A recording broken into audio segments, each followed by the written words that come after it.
네, 세상은 한 사람으로 말미암아 저주와 고통 가운데 살기도 하고 또 한 사람으로 말미암아 편리함과 복을 누리고 사는 것을 보게 됩니다.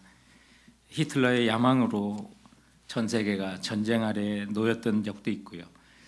유럽 대부분이 히틀러의 독일에 넘어갈 그때 영국 또한 절체절명 위기와 수세에 몰렸을 그 상황 속에 We shall never surrender라고 하는 우리는 결국 굴복하지 않을 거라고 선언하고 버텼던 그 처칠 수상의 그 결단과 또 미국을 설득함이 결국 유럽을 나치의 세상에서 구한 것도 보게 됩니다.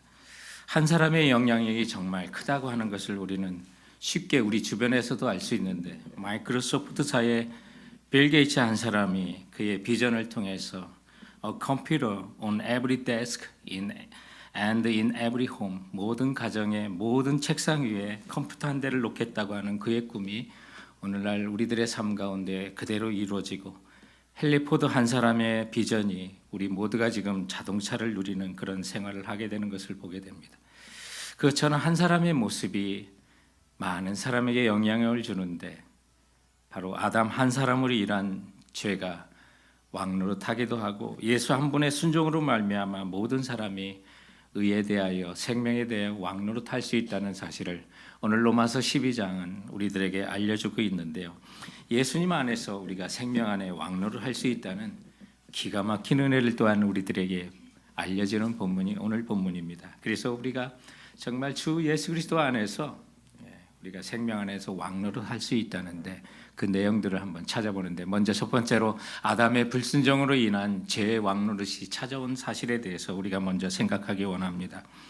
오늘 본문을 보면 아담 한 사람, 하나님이 첫 번째 창조하신 사람이었죠. 그분의 불순종이 우리 사이에 정말 끊을 수 없는 정죄와 죽음의 통치, 죽음의 왕노릇이 우리에게 찾아왔다는 사실을 오늘 이 짧은 본문에 5구절에 걸쳐서 반복적으로 강조하고 있는데 이것은 이후에 우리에게 오신 두 번째 아담이신 예수 그리스도를 통한 생명의 왕노릇이 얼마나 기가 막힌 은혜인지를 알려주기 위해서 거듭거듭 아담으로 인해서 그의 불순종으로 인해서 죄의 왕노릇이 어떻게 찾아왔는지를 알려주는 그런 말씀입니다. 15절에 보면 한 사람의 범죄를 인하여 많은 사람이 죽었은즉 16절에 심판은 한 사람을 인하여 정죄에 이르렀으나 17절에 한 사람의 범죄로 말미암아 사망이 그 한 사람을 통하여 왕노릇하였은즉 18절에도 한 범죄로 많은 사람이 정죄에 이른 것 같이 19절에도 한 사람의 순종치 아니함으로 많은 사람이 죄인 된 것 같이 15절, 16절, 17절, 18절, 19절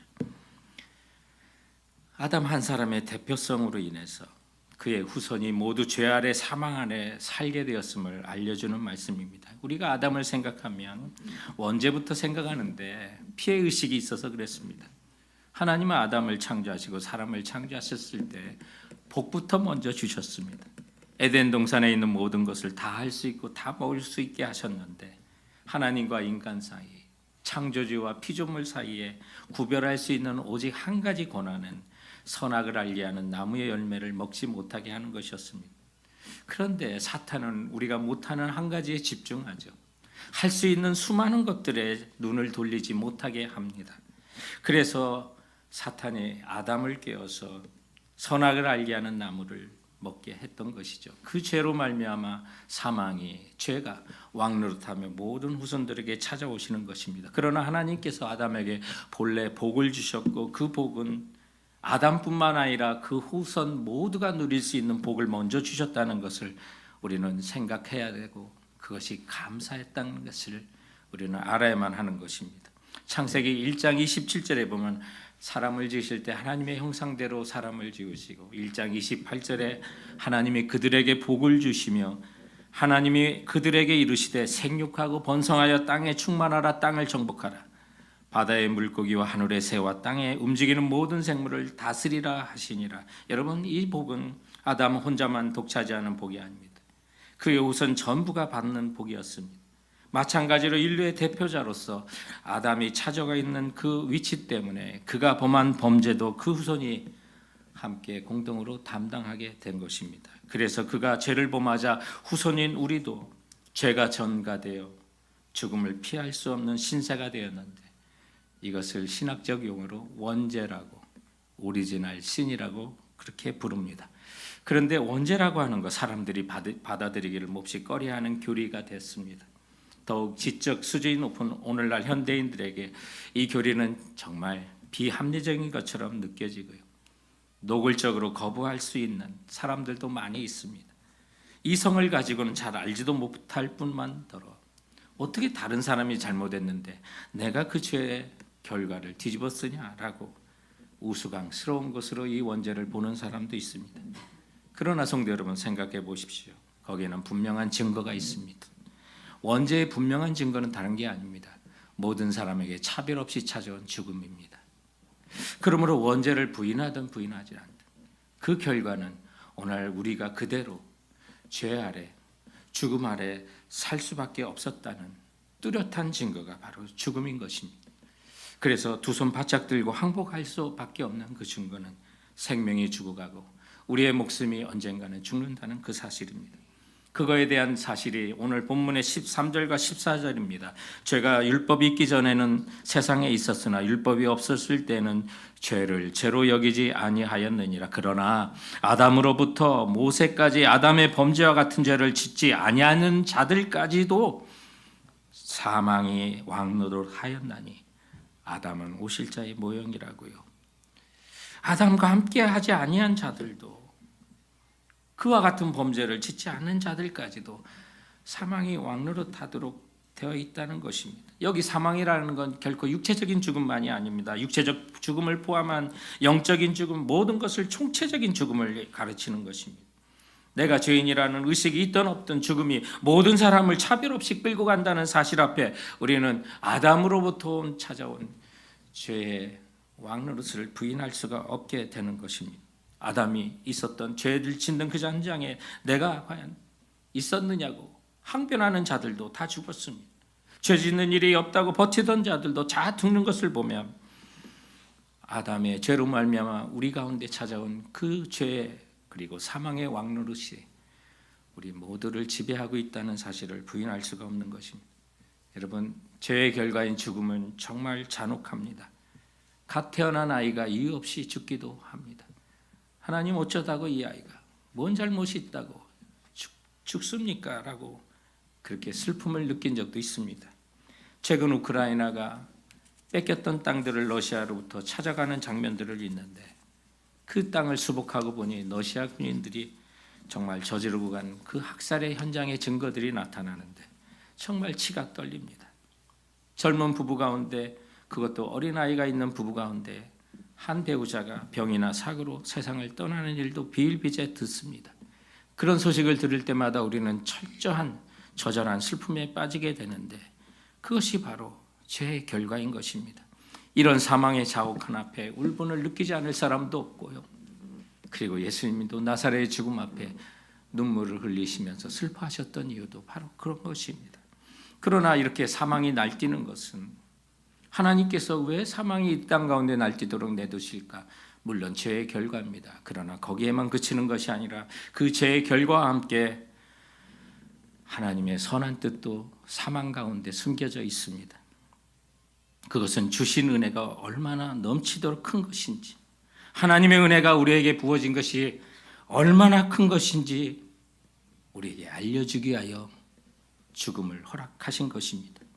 오늘 본문 20절에 보면 율법이 들어온 것은 범죄를 더하게 하려 함이라. 그러나 죄가 더한 곳에 은혜가 더욱 넘쳤다고 말합니다. 여러분, 이 말씀은 무엇입니까? 율법이 들어온 것에 범죄를 더한다는 말이 뭡니까? 율법 때문에 죄가 더 많이 늘어난 거 아닙니다. 범죄율이 늘어난 게 아닙니다. 우리는 율법이라고 하는 하나님의 완전하고 거룩한 표준이 있기 때문에 그게 죄였구나라는 것을 깨닫게 되는 겁니다. 그래서 죄를 죄로 깨닫지도 못하는데 그 율법으로 말미암아 이것도 죄였고 저것도 죄였구나. 그 죄를 더 많이 깨닫는 바로 그걸 얘기합니다. 그리고 그 결과가 내가 피할 수 없는 것이 있었는데 그것이 죽음이요, 더 나아가 공포스러운 것이 영원히 지옥 가운데 불 가운데 죽어야 될 그 영원한 죽음을 내가 피할 수 없는 자였구나라는 것을 깨닫는데 그런 죄가 더한 곳에 우리 주 예수 그리스도의 은혜가 넘치도록 부어 주시는 것입니다. 그렇기 때문에 오늘 이 말씀에 보면 하나님께서 사망이 날뛰도록 내버려 두신 데는 그것이 죄의 결과지만 하나님의 선한 뜻이 거기에 숨겨져 있었던 것입니다. 죄가 더하는 곳에 은혜가 더욱 넘쳤나니. 할렐루야. 주님 감사합니다. 사망이 날뛰면 날뛸수록 하나님의 역사가 더욱 힘있게 역사하는 것을 오늘 이 본문은 말씀해 줍니다. 지난주에도 우리 교우 가족 중에 한국에 계신 가까운 형제가 세상을 떠난 것 때문에 고통스러워하고 눈물을 흘리는 분이 있었습니다. 우리 주변에 많은 사람들이 생명을 잃고 세상을 떠나기도 합니다. 그때마다 우리는 좌절합니다. 그러나 기억하십시오. 고통이 크면 클수록 하나님의 은혜가 넘쳐나는 것을 믿으시기 바랍니다. 지금도 그 은혜가 넘쳐나고 있고요. 장차 주님 앞에 가서 누릴 그 영광은 지금 우리가 이 세상에서 사망 때문에 고통을 당하는 그 이상으로 더 크고 더 실감나게 더 영광스럽게 하나님의 은혜가 이처럼 풍성했구나라는 사실을 누리게 될 것입니다. 이것이 바로 복음이고 이것이 바로 죄와 죽음으로 절망하는 자에게 찾아왔던 죄가 더한 곳에 넘치도록 역사하시는 놀라운 은혜가 있음을 보여주는데 그것이 바로 우리가 두 번째로 살펴볼 그 내용입니다. 그것은 예수의 순종으로 인한 우리가 생명의 왕노릇 하게 되었다는 사실입니다. 예수님께서 우리를 위하여 죽으심으로 말미암아 우리는 생명의 왕노릇을 이제 하게 되었다는 것입니다. 오늘 본문에 보면 아담 안에서 죽었다는 말과 그리스도 안에서 살았다는 말이 서로 대조를 이루고 있습니다. 그래서 예수님을 제2의 아담이라고 이렇게 부르기도 합니다. 오늘 18절 말씀에 보면 그런즉 한 범죄로 많은 사람이 정죄에 이른 것 같이 한 의로운 행위로 말미암아 많은 사람이 의롭다 하심을 받아 생명에 이르렀느니라고 말합니다. 아담 한 사람의 범죄로 우리 모두가 죄인의 판정을 받았고요. 그리고 그 결과로 육체의 죽음에 이르렀지만 예수 그리스도의 의로운 행동으로 모든 사람이 의롭다함을 받아. 그러나 우리가 이 세상에 잠시 세상을 떠나는 거나 그것은 영원한 죽음이 아니라 새로운 출발로서 주님과 함께 일어나 영생을 누리도록 우리에게 생명을 주셨다는 것입니다. 19절은 이 사실을 간결하게 말합니다. 한 사람이 순종하지 아니함으로 많은 사람이 죄인 된 것 같이 한 사람이 순종함으로 많은 사람이 의인이 되었느니라. 여러분, 예수님의 어떤 순종 때문에 많은 사람이 의인이 되었을까요? 예수님께서 겟세마네 동산에서 하나님께 이렇게 기도했습니다. 마태복음 26장 39절에 보면 나의 원대로 마옵시고 아버지의 원대로 하옵소서라고 하시고 십자가의 순환과 죽음의 길을 주님께서는 걸어가셨습니다. 바로 주님께서 하셨던 그 순종은 우리 모두의 죄를 대속하시고 영생을 얻도록 하기 위하여 십자가의 순환과 죽음을 당하신 그 순종을 말하는 것입니다. 예수님이 바로 이 순종으로 말미암아 우리는 순종한 것이 하나도 없었는데 아담의 그 범죄 현장에 내가 있지도 않았는데 그 죄가 나에게 온 것처럼 예수 그리스도의 십자가에 순종하신 그 순종에 내가 도태준 것도 없음에도 불구하고 영원한 생명을 누리게 되는 하나님의 은혜를 넘치게 받았는 줄 믿으시기 바랍니다. 이것이 우리 안에 생명으로 역사하게 하는 하나님의 능력이 됩니다. 그래서 15절에 보면 그러나 이 은사는 그 범죄와 같지 아니하니 곧 한 사람의 범죄로 인하여 많은 사람이 죽었은즉 더욱 하나님의 은혜와 또한 한 사람 예수 그리스도로 말미암아 많은 선물을 많은 사람에게 넘쳤느니라고 말합니다. 여기 예수님이 대신 순종 때문에 대신하신 그 순종 때문에 우리가 의롭다는 선물을 받은 것입니다. 그 자세한 설명이 오늘 본문 17절 18절이고 그리고 21절에 보면 이는 죄가 사망 안에서 왕노릇한 것 같이 은혜도 또한 의로 말미암아 왕노릇하여 우리 주 예수 그리스도로 말미암아 영생에 이르게 하려 함이라고 말합니다. 예수님의 순종하심을 우리가 또한 믿고 따름으로 이제는 죽음의 종이 아니라 죄의 종이 아니라 생명 안에서 우리가 왕노릇하는 사람이 되었다는 거예요. 여기 아담에게 일어난 일이 사실 역사적으로 실제적으로 우리가 육체적인 죽음을 맞이하는 것처럼 그리스도 안에서 일어난 이 모든 은혜의 사실들이 앞으로도 우리에게 이루어질 줄을 믿어야만 하는 것입니다. 이것이 은혜고 이것이 우리에게 주신 하나님의 놀라운 은총이 되는 것입니다. 예수님께서 요한복음 10장 28절에 말한 것처럼 내가 그들에게 영생을 주노니 영원히 멸망치 아니할 것이요 또 그들을 내 손에서 빼앗을 자가 없느니라고 말합니다.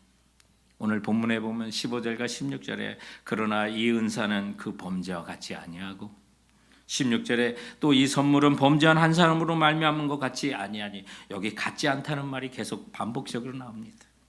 무엇이 그렇게 같지 않다는 걸까요? 아담의 범죄로 인한 결과와 예수 그리스도의 순종으로 인한 그 결과가 동일할 수 없다는 거예요. 비교할 수 없이 다르다는 거예요. 그만큼 엄청나고 크다는 거예요. 그래서 오늘 본문 말씀에 보면 12절부터 22절의 이 짧은 구절에 은혜나 은사나 선물이라는 용어가 무려 10번이나 등장하고 있는 게 바로 이것이에요. 우리 주 예수 그리스도의 순종으로 인하여 우리가 생명의 왕로로 살 수 있는 것이 이게 은혜요, 은사요, 선물이라는 거예요. 은혜와 은사 다 헬라어 뿌리가 같아요. 카리스마, 뭐 이게 뭐 무력으로 이렇게 아니에요. 은혜예요. 그게 카리스마. 은혜나 은사나 어근이 같아요. 근데 이 둘을 성경을 공부하고 연구할 때 엄밀히 구별해야 될 그런 성경 구절도 있어요. 그러나 오늘 이 로마서 5장에 있는 은혜나 은사나 선물이나 다 동일한 의미로 보아야만 하는 거예요. 제가 어렸을 때 가장 받고 싶었던 선물이 뭔지 아세요? 그럴듯한 나무 박스 안에 들어있는 종합 선물 세트였어요.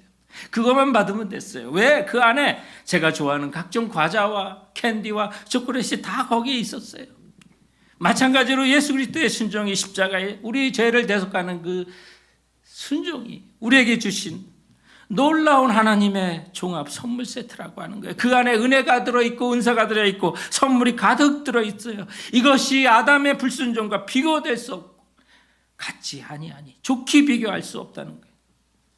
사랑하는 성도 여러분, 예수 그리스도의 십자가에 순종하심이 우리 모두에게 생명 안에서 왕노릇하는 놀라운 은혜를 우리에게 종합 선물로 부어주셨다는 사실 믿는 우리의 모든 성도들 되시기 바랍니다. 이것 때문에 감격해야 되고 이제 그 은혜 안에 우리가 생명의 왕노릇한다는 것은 다른 것이 아니라 오늘 본문의 세 번째로 보면 여러분 나도 은혜 안에서 의로 말미암아 이 땅을 내가 살아가는 세상을 내가 일하는 그 직장을 하나님의 의로 말미암아 왕으로서 노릇해야 한다는 사실을 오늘 본문은 우리에게 보여주고 있는 거예요. 비록 내가 이 땅에 살고 있지만은 육체적인 죽음을 기다리는 자로 살고 있지만 그 후에 우리는 영원한 생명을 갖고 있는 영생의 존재로 주님과 함께 살아가는 거예요. 그래서 이제는 세상과 마귀의 종노릇이 아니라 권세를 가진 하늘과 땅에 있는 모든 권세를 우리에게 부어주신 베드로전서 2장 9절에 있는 말씀처럼 너희는 왕같은 제사장 그런 그리스도인으로 왕으로서 은혜 안에 왕노릇 하도록 살아가게 우리에게 허락해 주신 거예요. 그러면 내가 살아가는 곳의 은혜 안에 의로서 어떻게 왕노릇 할 수 있을까? 여러분 걱정하지 마세요. 그래서 주님께서 은혜와 은사와 선물을 넘치도록 부어주신다고 오늘 말씀하고 있는 거예요. 하나님의 은혜의 충만함을 오늘 이 본문 속에 담고 있는 거예요. 만족할 수 있도록 여러분 필요한 거 이상으로 부어주시래요. 넘친다고 하는 표현들을 오늘 본문에 있어요. 15절, 17절, 20절에 보면 또 한 사람 예수 그리스도의 은혜로 말미암아 선물은 많은 사람이 넘쳤느니라.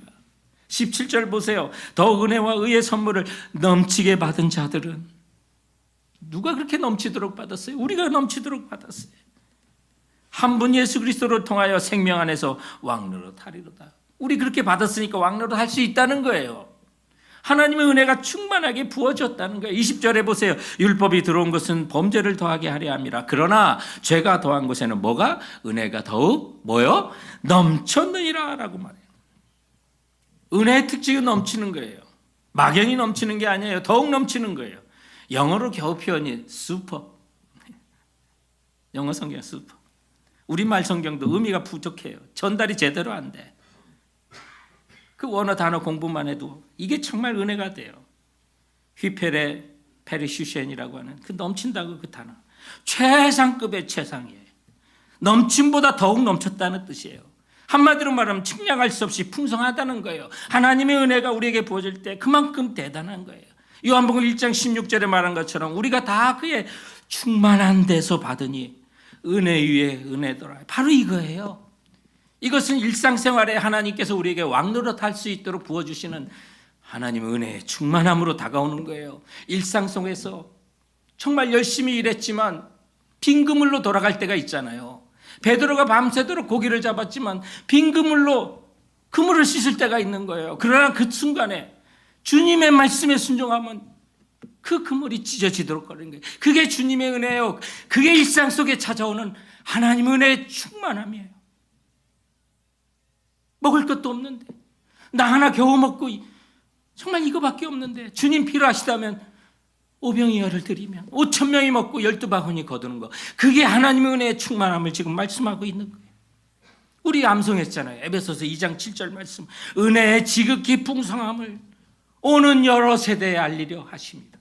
그 세대가 우리 세대는 아닌가요? 아니에요. 우리 세대 포함된 거예요. 주님의 지극히 풍성한 그 은혜, 지금 우리 세대뿐만 아니라 차세대까지도 넘치도록 흐르게 하신다는 거예요. 사랑하는 성도 여러분, 우리 이 세상에 왕노릇할 수 있어요. 무엇이 그것이 가능하도록 합니까? 하나님의 은혜 지극히 풍성함이 우리를 이 세상에서 왕으로 살아갈 수 있도록 은혜 주신다는 사실을 믿는 우리 모두가 되기를 주님의 이름으로 축원드립니다. 의심하지 마세요. 주님의 은혜를 풍성하게 부어주실 거예요. 그것이 못 느끼면 주님이 약속하셨잖아요. 넘치도록 부어주신다고 나에게 약속하셨잖아요. 오늘 말씀의 증거를 주님께 대세요. 그래서 우리는 어느 나라에서 어떤 통치 도구로 몇 년 동안 우리가 다스려야 되는 통치 기간이, 여러분, 얼마나 우리가 통치할 수 있을까요? 그거는 하나님 나라라고 하는 연방에서, 우리의 나라는 생명안이라고 하는 그 나라로, 우리의 통치 도구는 의로 말미암아, 통치의 수단은 다른 게 아니에요. 의로 말미암아. 그리고 사랑하는 성도 여러분, 우리의 왕의 재임 기간은요, 영국 왕처럼 우리 일생에 평생에 끝나면 아들에게 물려주는 그 왕이 아니에요. 지금부터 주님과 함께 영원히 왕노릇할 영원까지 우리가 왕노릇 하는 줄 믿으시기 바랍니다. 이게 주님의 약속이에요. 영국도 연방이 있어요. 전 세계 54개국 연방이 있어요. 너무 많죠. 그 중에 절대적인 동군연합이라고 하는데, 군대를 서로 파견해주고 도와주는 그 영국 왕을 수장으로 하는 나라가 영국과 14개 나라가 있어요. 그래서 그 나라들은 왕들이 총독이에요. 총리라고 불러요. 여러분, 바로 그런 거예요. 우리의 왕은, 진정한 왕은 하나님이세요. 우리 모든 백성들이 이 하나님 나라라고 하는 연방에서 나라를 통치해요. 그 나라가 어떤 나라일까요? 생명 안에서. 내가 생명 안에서 하는 것이 나의 왕노릇이에요. 여러분, 우리가 죄의 냄새가 나는 곳에 다가가지 마세요. 그건 우리나라 아니에요. 부패의 향기가 있는 곳에 다가가지 마세요. 죽음의 영향이 있는 곳에 가지 마세요.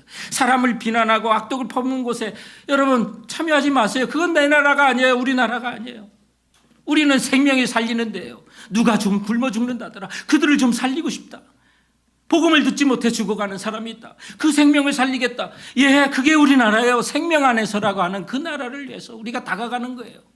그리고 우리는 그것을 무엇으로 통치할까요? 돈으로, 권세로, 총으로, 권력으로? 아니에요.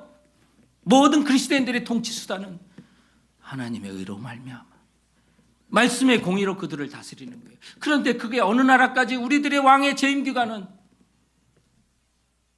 예수 그리스도께서 나를 위해 하신 것을 믿는 그 순간부터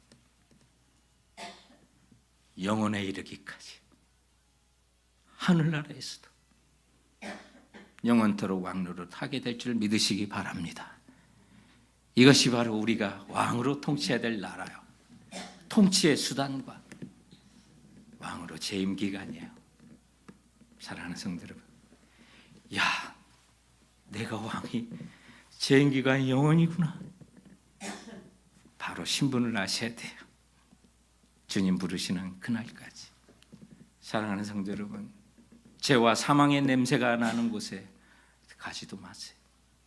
부패가 있는 곳에, 여러분 직장에 비난이 있는 곳에, 남을 비방하는 곳에 가지 마세요. 우리나라가 아니에요. 우리의 나라는 생명이 살아나는 곳에, 누구를 사랑한다고 하는 곳에, 그것이 바로 우리가 다스릴 나라고요. 그것이 하나님의 말씀과 정의와 공의로 말미암아 왕노릇하고 지금부터 영원까지 왕으로서 살아가시는 자랑스러운 우리 성도들 되시길 주님의 이름으로 축원드립니다. 기도하시겠습니다.